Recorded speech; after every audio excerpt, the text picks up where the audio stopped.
Hello everyone, जय हिंद।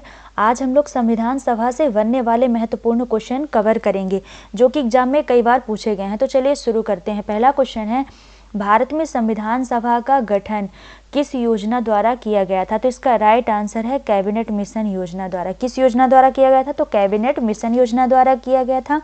और cabinet mission योजना कब लाई गई थी? तो ये लाई गई थी नवंबर माह में, नवंबर 1946 में लाई गई थी कैबिनेट मिशन योजना। अगला क्वेश्चन देख लेते हैं। क्रिप्स मिशन योजना, माउंटबेटन योजना और अगस्त प्रस्ताव, इनके बारे में हम आगे डिस्कस करेंगे। अगला क्वेश्चन है, भारत में संविधान सभा का गठन कब हुआ था? तो संविधान सभा का गठन कब हुआ था? तो 1946 में गठन हुआ था। कब किया गया था? 1946 में ही इसका गठन किया गया था। और किस माह में? तो नवंबर माह में। कभी कभी महीना पूछ देता है कि मतलब किस महीने के किस तारीख को हुआ था। तो 1946 में, नवंबर 1946 में गठन हुआ था संविधान सभा का। और किस योजना के द्वारा किया गया था? तो कैबिनेट मिशन योजना के द्वारा किया गया था। अगला क्वेश्चन है, संविधान सभा की कुल सदस्य संख्या कितनी थी? तो इसका राइट आंसर है 389 थी। कितनी थी? तो 389 थी। और उसमें 296 सीटें, जो 296 लिखा है, तो 296 सीटें ब्रिटिश भारत को प्रदान की गई थी। किन्हें प्रदान की गई थी? तो ब्रिटिश भारत की 296 सीट थी। और जो 93 सीट हैं वो देसी रियासतों की थी, तो जो 389 है वो 389 बटा था दो भागों में, यानी 296 ब्रिटिश भारत और 93 देसी रियासतों में बटा हुआ था। और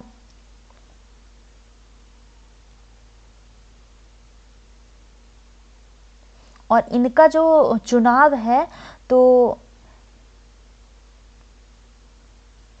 इनके चुनाव में जो इसको ब्रिटिश भारत को 296 सीट प्रदान की गई थी, तो इसमें 292 सीटों का 292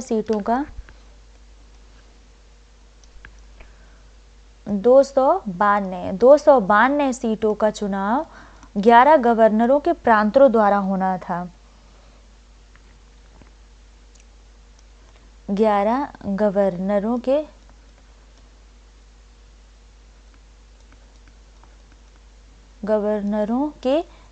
प्रांतों द्वारा होना था। और जो 4 सीटें बची थीं, तो 4 सीटों का चुनाव होना था मुख्य आयुक्तों के प्रांतों द्वारा। मुख्य आयुक्तों के प्रांतों द्वारा। मुख्य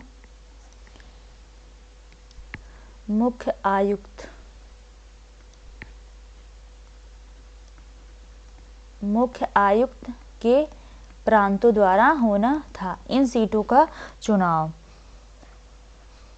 और जो हर प्रांत थे या देसी रियासत थी, उनमें छोटे राज्यों के मामले में राज्यों के समूहों के रूप में ऐसा इनका गठन था। और प्रत्येक 10 लाख लोगों पर एक सीट आवंटित की गई थी। वैसे यदि देखा जाए कि मतलब जो 11 गवर्नर के प्रांत थे, इनमें जो चुनाव होना था 292 सीटों को, तो जो एक सीट आवंटित की गई थी, इसकी एक सीट आवंटित की गई थी, तो एक सीट का चुनाव होना था 10 लाख लोगों पर, 10 लाख लोगों द्वारा एक सीट का चुनाव होना था। यानी एक सीट जो थी, एक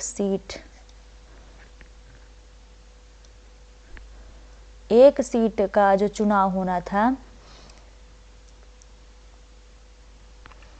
तो 10 लाख लोगों द्वारा,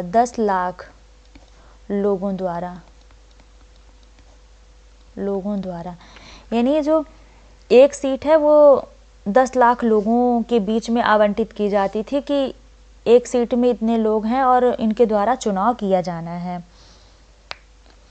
और इसमें सभी समुदाय के सदस्य शामिल थे इस चयन प्रक्रिया में।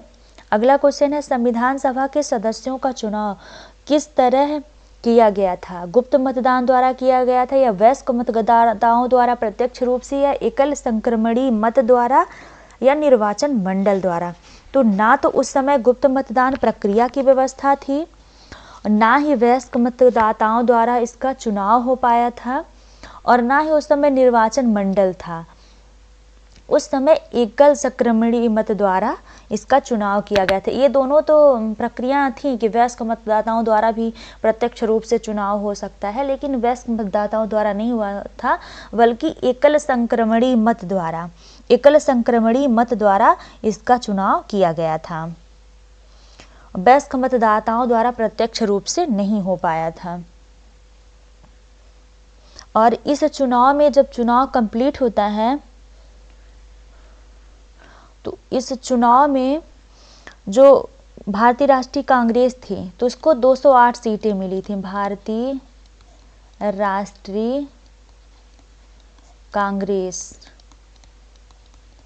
भारतीय राष्ट्रीय कांग्रेस को 208 सीटें मिली थी।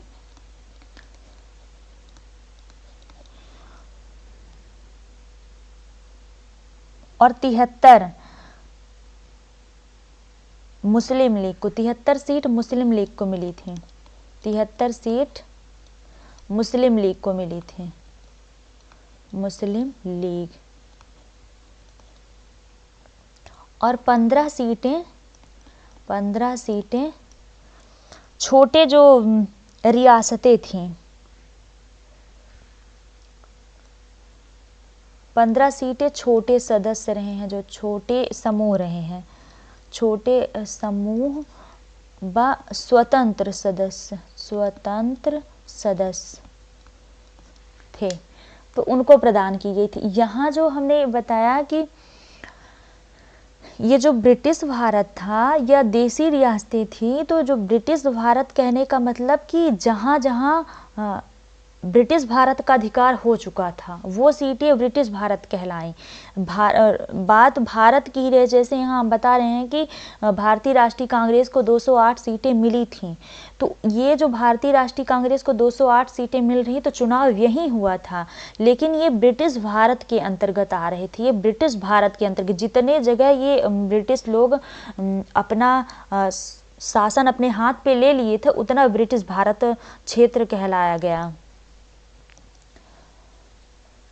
इसके बाद अगला क्वेश्चन देख लेते हैं। अगला क्वेश्चन है, भारतीय राष्ट्रीय कांग्रेस का गठन कब किया गया था? तो भारतीय राष्ट्रीय कांग्रेस का गठन हुआ था 1885 में गठन हुआ था। थोड़ी इसकी डिटेल देख लेते हैं। तो भारतीय राष्ट्रीय कांग्रेस की स्थापना 28 दिसंबर को हुई थी और 1885 में 28 दिसंबर 1885 को हुई थी। और इसकी जो शुरुआत थी एक ब्रिटिश सिविल सेवक एलन ऑक्टेवियन ह्यूम, यानी जो हम लोग संक्षिप्त में पढ़ते हैं A.O.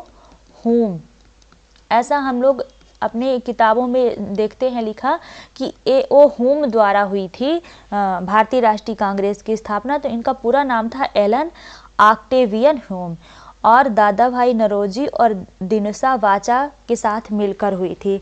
इस दिन भारतीय राष्ट्रीय कांग्रेस यानी इंडियन नेशनल कांग्रेस INC का पहला सत्र बॉम्बे में आयोजित किया गया था और 31 दिसंबर तक जारी रहा था।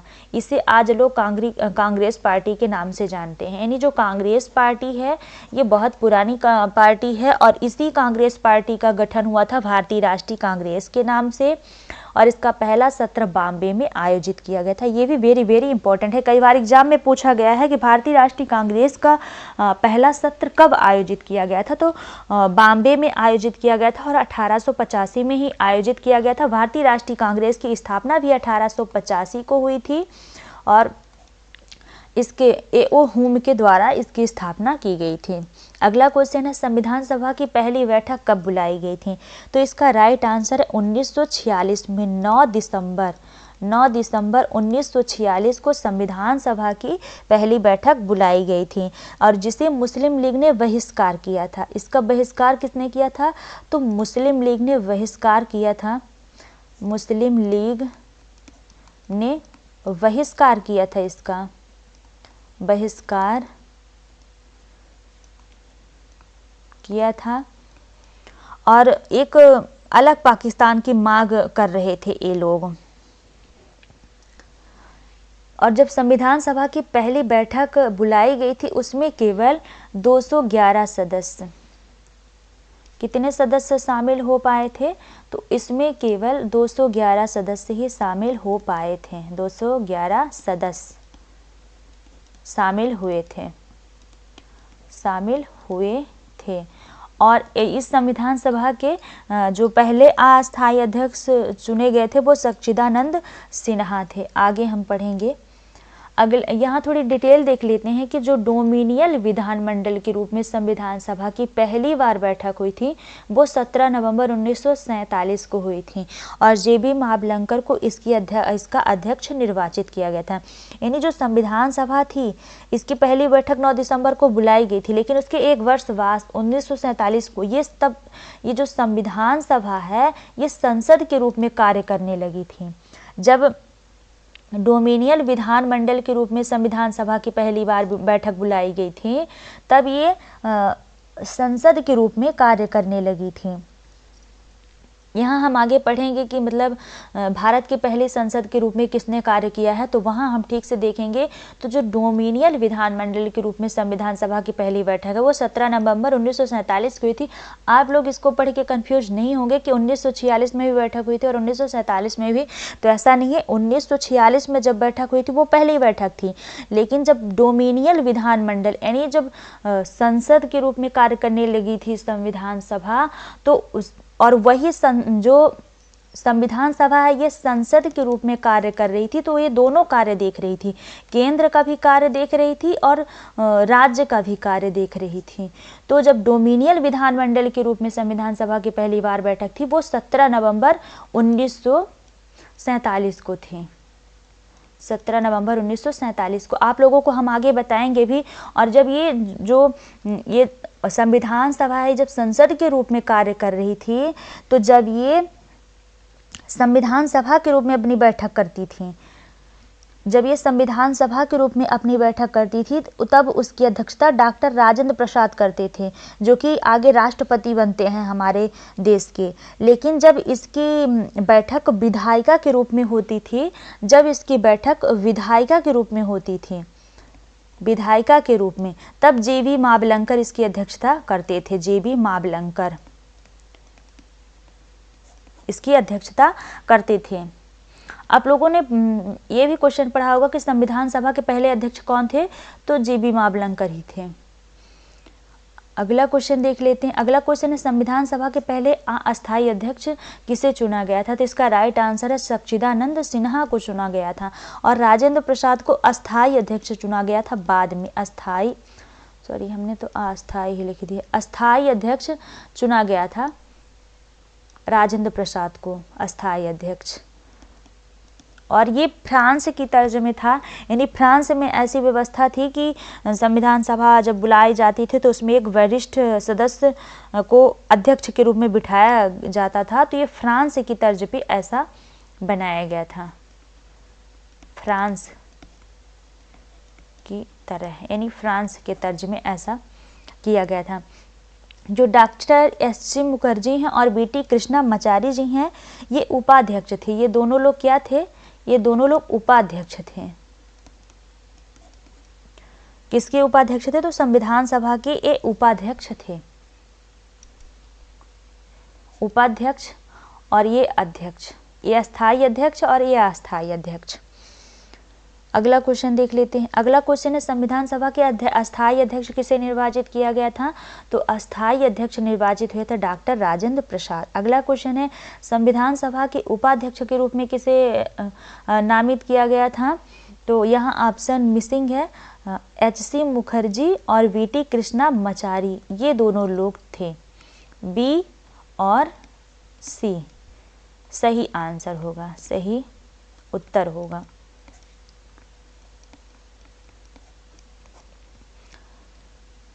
अगला क्वेश्चन देख लेते हैं। उद्देश्य प्रस्ताव कब पेश किया गया था? तो इसका राइट आंसर है 1946 में पेश किया गया था। कब पेश किया गया था? 1946 में। और कब? तो 13 दिसंबर किस महीने में? तो 13 दिसंबर 1946 को 1946 को उद्देश्य प्रस्ताव पेश किया गया था। किसके द्वारा पेश किया गया था? तो पंडित जवाहरलाल नेहरू द्वारा। पंडित जवाहरलाल नेहरू द्वारा पेश किया गया था। यानी किसके द्वारा? तो पंडित जवाहरलाल नेहरू के द्वारा ये पेश किया गया था। और इसमें क्या था? जो उद्देश्य प्रस्ताव था ये किस लिए पेश किया गया था, या इसमें क्या था? तो उद्देश्य प्रस्ताव पेश किया गया था, इसमें संविधान के जो ढांचे रहे हैं, संवैधानिक संरचना के ढांचे, संवैधानिक संरचना के ढांचे, यानी कहें कि जो प्रस्तावना है तो इसको जब बनाया गया था तब उद्देश्य प्रस्ताव के रूप में पेश किया गया था कि हमारा संविधान इस तरीके से होगा, ये व्यवस्था होगी इस तरीके के। तो इन चीज़ों का उद्देश्य प्रस्ताव में पेश किया गया था। जैसे कि हमारा जो संविधान होगा, संविधान सभा में पेश किया गया कि भारत को एक स्वतंत्र संप्रभु गणराज्य घोषित करना होगा और भविष्य में प्रशासन चलाने के लिए हमको संविधान का निर्माण करना होगा। ये सभी चीज़ें उद्देश्य प्रस्ताव में शामिल थी। अगला क्वेश्चन है, माउंट बेटन योजना कब पेश की गई थी? तो माउंट बेटन योजना पेश की गई थी 3 जून 1947 को पेश की गई थी। यहाँ पे ऑप्शन सही नहीं है, ऑप्शन मिस्टेक है। तो 1947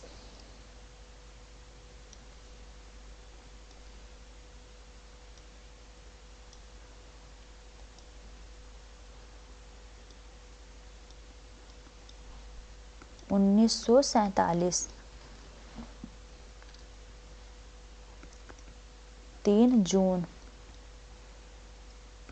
यानी कब पेश किया गया था? तो 3 जून 1947 को पेश किया गया था माउंट बेटन योजना। और माउंट बेटन योजना में ही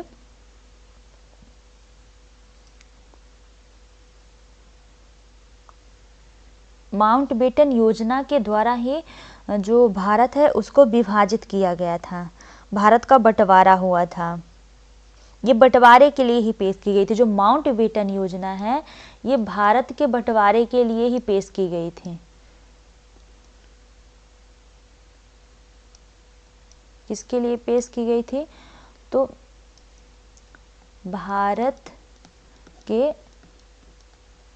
बंटवारे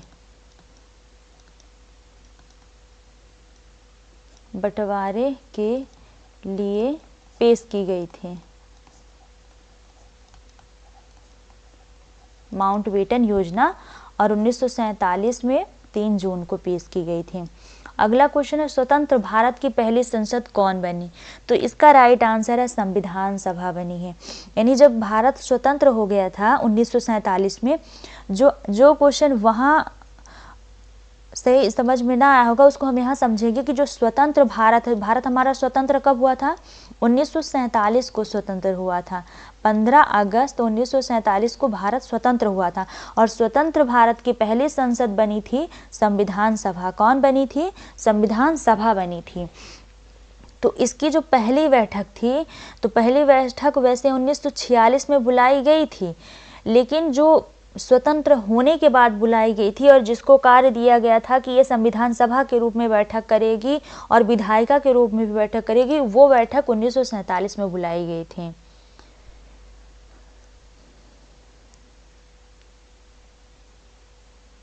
और ये जो स्वतंत्र भारत की पहली संसद संविधान सभा बनी थी, तो ये कब तक कार्य करती है? तो नई संसद के निर्माण तक, नई संसद के निर्माण तक नए संसद भवन के निर्माण तक जो संविधान सभा है वो संसद के रूप में कार्य करती थी।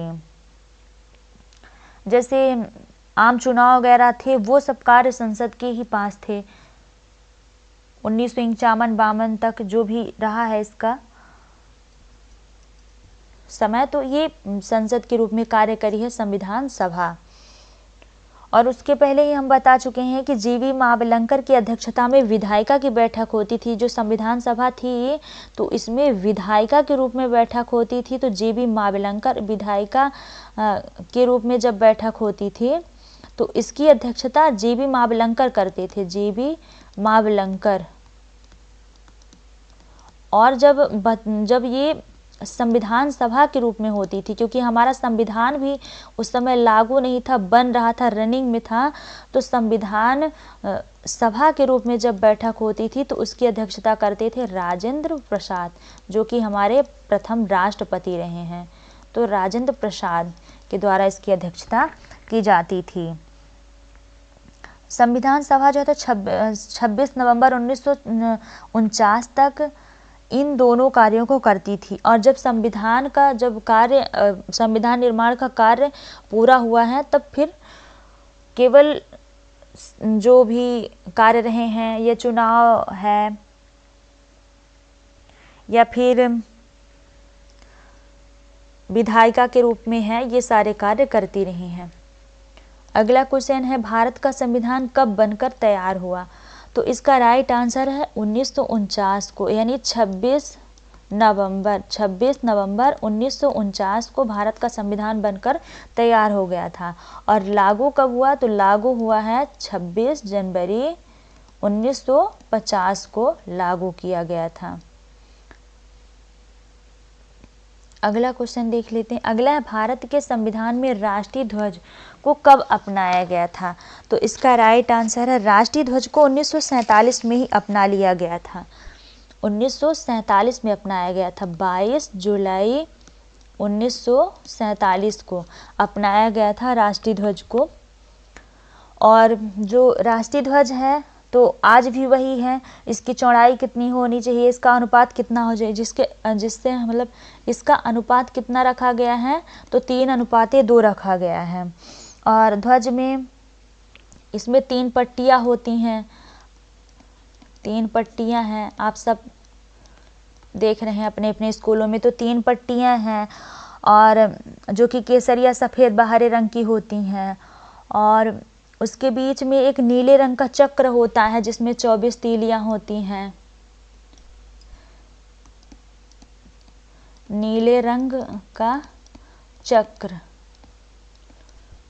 उसमें 24 तीलियां होती हैं। और उसके अलावा सारनाथ के अशोक सिंह स्तंभ से लिया गया, अशोक के सिंह स्तंभ पर बने चक्र से लिया गया है। जो चक्र है उसको सारनाथ के अशोक के, जो सारनाथ अभिलेख है अशोक का, वहाँ के स्तंभ चक्र से लिया गया है चक्र को। अगला क्वेश्चन है, भारत के संविधान में राष्ट्रीय गान को कब अपनाया गया? तो इसका राइट आंसर है 1950 में अपनाया गया। जो राष्ट्रीय गान है वो 1950 में अपनाया गया था और राष्ट्रीय ध्वज को 1947 में ही अपनाया गया था। राष्ट्रीय गान को 1950 में अपनाया गया था। और जो राष्ट्रगान है वो किसके द्वारा रचित है? राष्ट्रगान की रचना किसके द्वारा हुई थी? तो राष्ट्रगान की रचना हुई थी रविंद्रनाथ टैगोर के द्वारा हुई थी। रविंद्रनाथ टैगोर के द्वारा, यानी जो राष्ट्रगान है उसकी रचना किसके द्वारा हुई थी? तो रविंद्रनाथ टैगोर जी के द्वारा हुई थी। और राष्ट्रगान का नाम तो आप सब जान रहे हैं, जन गण मन अधिनायक, ऐसा करके है। और इसका जो संपादन है वो 1912 में किया गया था, 1912 में। और किसके द्वारा किया गया था? तो टैगोर द्वारा ही किया गया था। रविंद्रनाथ टैगोर के द्वारा ही इसका संपादन किया गया था 1912 में। और जो ये गीत है, जो राष्ट्रगान गीत है, इसको कब गाया गया था? पहली बार कब गाया गया था? कब गाया गया था पहली बार, यदि ऐसा पूछ दे कि पहली बार कब गाया गया था, तो पहली बार गाया गया था ये 27 सितंबर 1911 को, 27 सितंबर 1911 को गाया गया था। और कहाँ पर गाया गया था, तो ये गाया गया था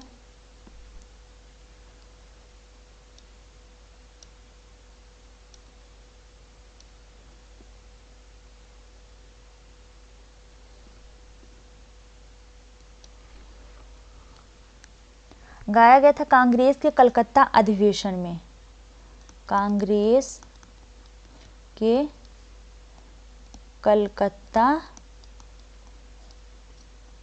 अधिवेशन में पहली बार ये गाया गया था। और फिर उसके बाद 1912 में इसका संपादन किया गया था और 1950 में संविधान द्वारा अपनाया गया था। अगला क्वेश्चन है, भारत के संविधान में राष्ट्रीय गीत को कब गाया गया था, तो इसका राइट आंसर है 1950 में ही गाया गया था। इसको भी 24 जनवरी 1950 को, 24 जनवरी 1950 को गाया गया था राष्ट्रीय गीत को। किसके द्वारा इसकी रचना हुई थी, तो बंकिम चंद्र चटर्जी के द्वारा इसकी रचना हुई थी। रचना की बात करें कि किसके द्वारा हुई थी, तो बंकिम चंद्र चटर्जी के द्वारा, बंकिम चंद्र चटर्जी, बंकिम चंद्र चटर्जी के द्वारा इनकी रचना हुई थी। और रचना में आप लोगों ने पढ़ा होगा वंदे मातरम,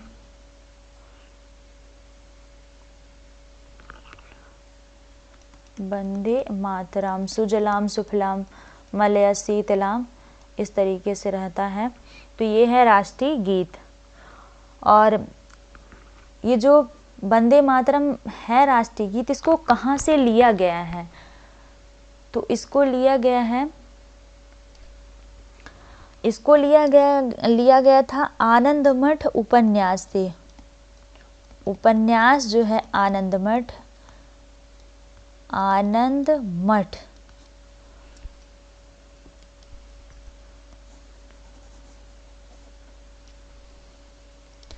यानी इसको कहाँ से लिया गया था, तो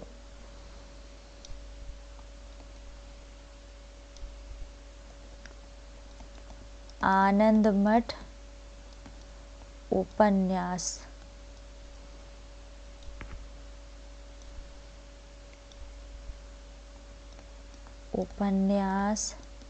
से लिया गया था।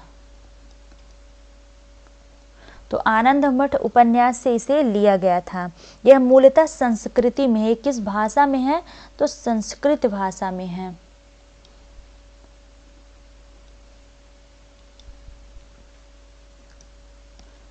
संस्कृत भाषा में है। जो राष्ट्रीय गीत है वो किस भाषा में है, तो ये संस्कृति भाषा में है। और इसे सर्वप्रथम कांग्रेस के कलकत्ता अधिवेशन में 1896 में इसको भी गाया गया था। यानी इसको भी वहीं पे गाया गया था कांग्रेस के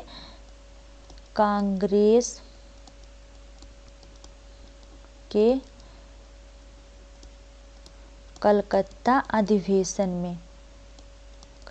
अधिवेशन में गाया गया था। और अधिवेशन कब हुआ था, तो अधिवेशन हुआ था 1896 में। कांग्रेस का कलकत्ता अधिवेशन हुआ था। अगला क्वेश्चन है, भारत के पहले राष्ट्रपति कौन थे, तो इसका राइट आंसर है डॉक्टर राजेंद्र प्रसाद थे। आप सबको पता है भारत के पहले राष्ट्रपति रहे हैं राजेंद्र प्रसाद। भारत के पहले प्रधानमंत्री रहे हैं, पहले पीएम रहे हैं पंडित जवाहरलाल नेहरू। और सरदार वल्लभ भाई पटेल पहले गृह मंत्री रहे हैं। पहले गृह मंत्री, भारत के पहले गृह मंत्री रहे हैं सरदार वल्लभ भाई पटेल। और भारत के पहले कानून मंत्री, भारत के पहले कानून मंत्री रहे हैं वी.आर. अम्बेडकर। कानून मंत्री कौन रहे हैं, तो बी.आर. अम्बेडकर भारत के पहले कानून मंत्री रहे हैं। अगला है, भारत का संविधान कब लागू हुआ था, तो 1950 को, 26 जनवरी 1950 को भारत का संविधान लागू हुआ था। और जिस दिन भारत का संविधान लागू हुआ था उस दिन को हम गणतंत्र दिवस के रूप में बनाते हैं, गणतंत्र दिवस के रूप में मनाते हैं। और 2024 के गणतंत्र दिवस में फ्रांस के राष्ट्रपति 2024 के गणतंत्र दिवस में फ्रांस के राष्ट्रपति इमैनुअल मैक्रो मुख्य अतिथि होंगे।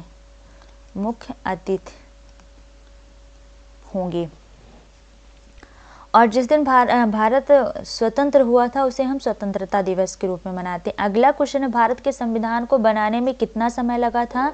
तो 2 वर्ष 11 माह और 18 दिन। भारत का संविधान विश्व का सबसे बड़ा संविधान है, विश्व का सबसे बड़ा संविधान है भारत का संविधान। और लिखित भी है। यदि हम कहें कि विश्व का सबसे बड़ा लिखित संविधान, तो लिखित संविधान वो भी हमारा देश भारत का ही संविधान है, लिखित संविधान। और इसमें 395 अनुच्छेद, 8 अनुसूचियां मूल रूप से थी, 8 अनुसूचियां और 22 भाग, एक प्रस्तावना शामिल थी जब भारत का संविधान लागू हुआ था। अगला क्वेश्चन है, संविधान सभा की अंतिम बैठक कब हुई थी? तो इसका राइट आंसर है, संविधान सभा की अंतिम बैठक 24 जनवरी 1950 को हुई थी। 24 जनवरी 1950 को संविधान सभा की अंतिम बैठक हुई थी। और जो संविधान सभा थी 24 जनवरी 1950 तक, तो वो कौन थी?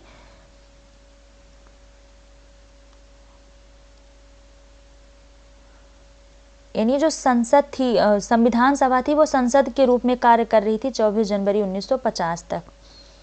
अगला क्वेश्चन है, संविधान सभा ने संविधान के निर्माण से संबंधित विभिन्न कार्यों के लिए समितियों का गठन किया था, वह कौन थी? पहला ऑप्शन है संघ शक्ति समिति, दूसरा है संघीय संविधान समिति, तीसरा है प्रांतीय संविधान समिति, अगला है डी नंबर उपयुक्त सभी। तो इसका राइट आंसर है उपयुक्त सभी। यानी संविधान सभा ने संविधान के निर्माण में 2 तरीके की समितियों का गठन किया था,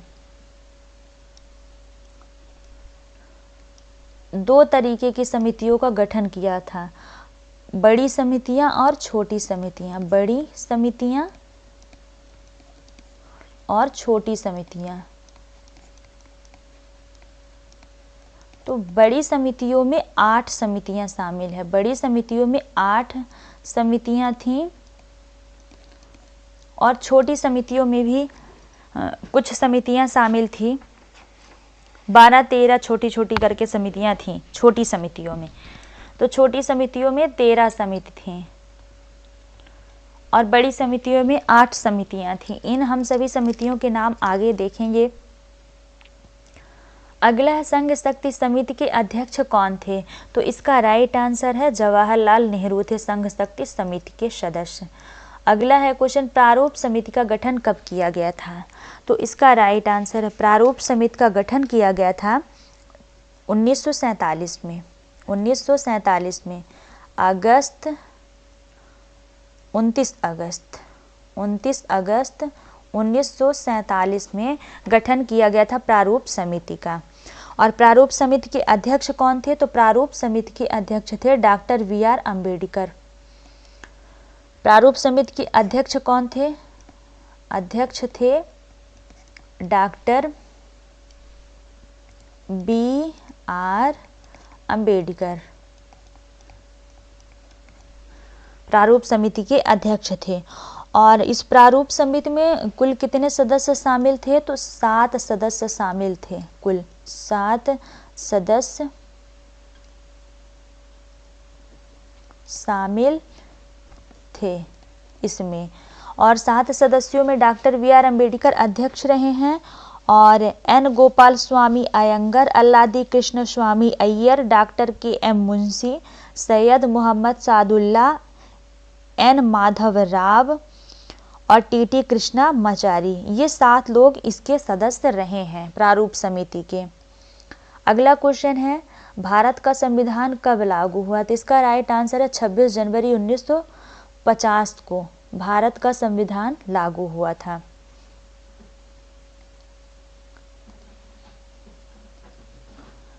अगला है भारतीय संविधान को कितने भाग में विभाजित किया गया था? तो 22 भाग में विभाजित किया गया था और इस समय भी 22 भाग हैं। आप लोग कहीं कहीं पढ़ते हैं कि 25 भाग हो गए हैं, लेकिन ऐसा नहीं है, 25 भाग नहीं हुए हैं, आज भी 22 भाग ही हैं।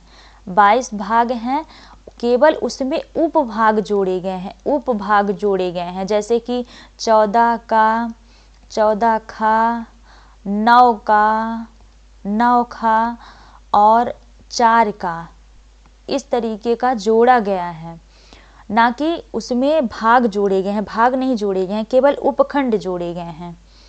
अगला क्वेश्चन है भारत के संविधान में भारत के मूल संविधान में कितनी अनुसूचियां थी? तो 8 अनुसूचियां थी और वर्तमान में 12 अनुसूचियां हैं। वर्तमान में 12 अनुसूचियां हैं।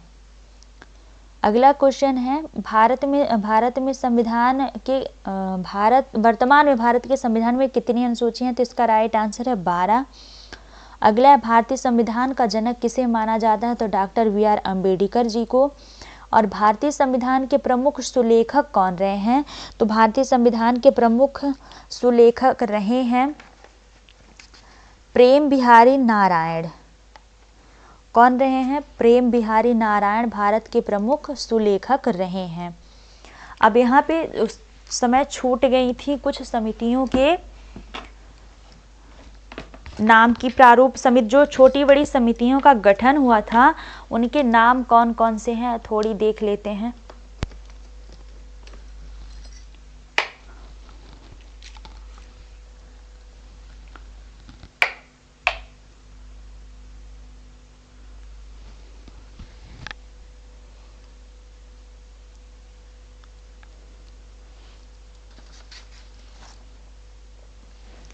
संविधान सभा की समितियां, संविधान सभा की समितियां, तो इसमें जो बड़ी समितियां थी और छोटी समितियां दो रूपों में शामिल हुई थी। तो सबसे पहले जो इम्पोर्टेंट है वो बड़ी समितियां हैं। तो इसमें 8 बड़ी समितियां थी, बड़ी समितियां थी। कितनी बड़ी समितियां थी? तो 8 बड़ी समितियां थी। पहली समिति का नाम था संघ शक्ति समिति, संघ शक्ति समिति पहली समिति का नाम था। और इसके अध्यक्ष कौन थे? जवाहरलाल नेहरू। जवाहरलाल नेहरू इसके अध्यक्ष रहे हैं। दूसरी समिति थी संघीय संविधान समिति, संघीय संविधान समिति। इसके अध्यक्ष रहे हैं, इसके भी अध्यक्ष रहे हैं जवाहरलाल नेहरू, आप लोग नोट करेंगे। और अगला है अगली समिति का नाम है प्रांतीय संविधान समिति, प्रांतीय संविधान समिति। इसके अध्यक्ष रहे हैं सरदार वल्लभ भाई पटेल, सरदार वल्लभ भाई पटेल। सरदार वल्लभ भाई पटेल को लौह पुरुष और भारत का निर्माता भी कहा जाता है और ये भारत के पहले गृह मंत्री भी रहे हैं, क्योंकि जो हमारे प्रांतों का विभाजन है और जो गठन है वो सब इन्हीं के द्वारा किया गया है, सरदार वल्लभ भाई पटेल जी के द्वारा ही किया गया है। अगली समिति का नाम देख लेते हैं। अगली समिति का नाम है प्रारूप समिति, प्रारूप समिति। प्रारूप समिति के द्वारा ही भारत के संविधान का निर्माण हुआ है। इसके डॉक्टर बी आर अम्बेडकर अध्यक्ष थे, बी आर अम्बेडकर। अध्यक्ष रहे इसके। इधर ये समितियां हैं और इधर अध्यक्ष के नाम हैं, आप लोग नोट करते चलिएगा। अगली समिति है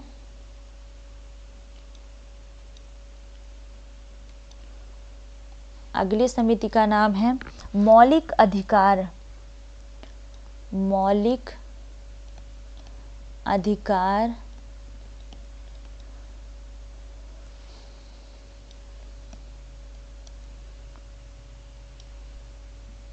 मौलिक अधिकार और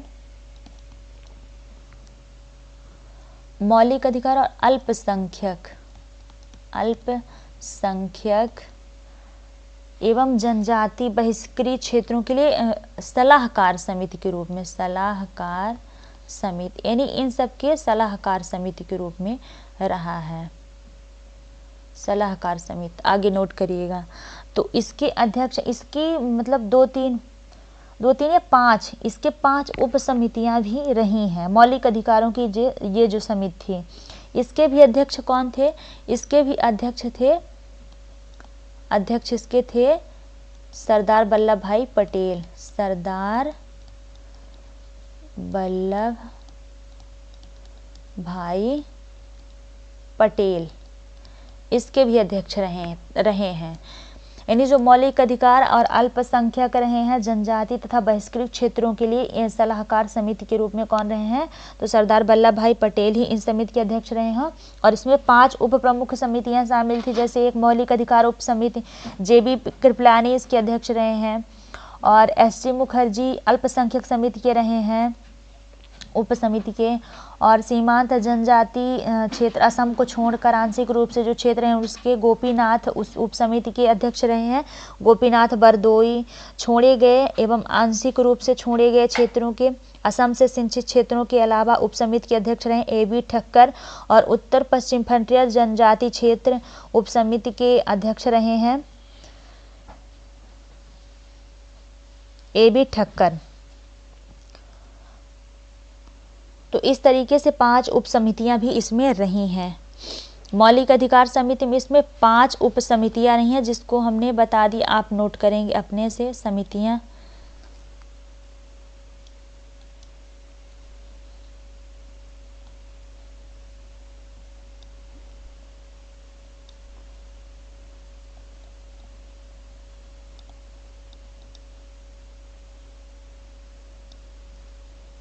अगली समिति का नाम है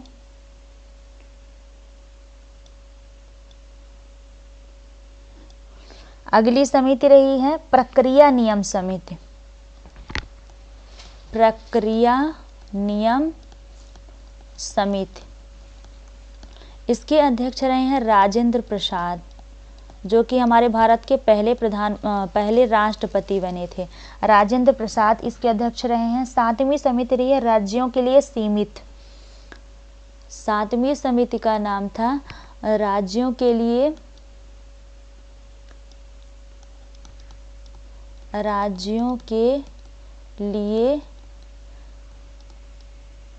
सीमित, यानी जो राज्यों के बीच समझौता कराने की समिति रही है। तो इसके भी अध्यक्ष रहे हैं जवाहरलाल नेहरू। अध्यक्ष रहे हैं जवाहरलाल नेहरू, इसके अध्यक्ष रहे हैं। और लास्ट में 8वीं समिति रही है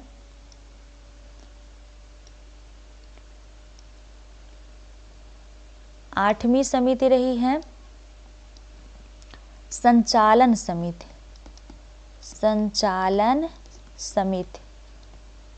और संचालन समिति के अध्यक्ष रहे हैं डॉक्टर राजेंद्र प्रसाद। इसके भी अध्यक्ष रहे हैं राजेंद्र प्रसाद।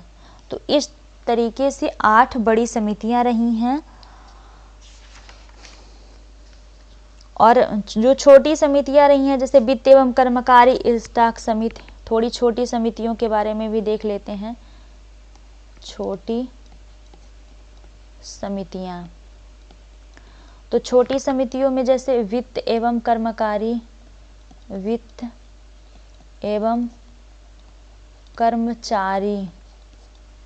समिति, इसके अध्यक्ष रहे हैं राजेंद्र प्रसाद।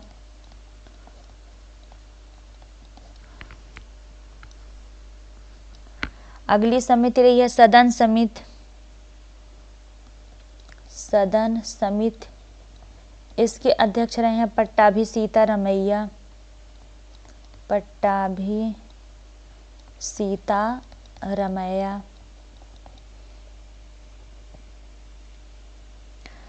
और संविधान सभा के कार्यों के लिए एक समिति थी, संविधान सभा के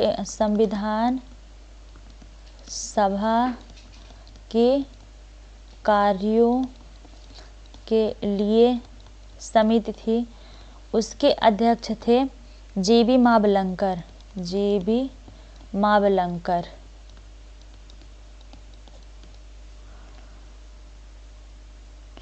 प्रारूप संविधान की जांच के लिए एक समिति थी, संविधान की जांच के लिए समिति थी, जवाहरलाल नेहरू उसके अध्यक्ष रहे हैं।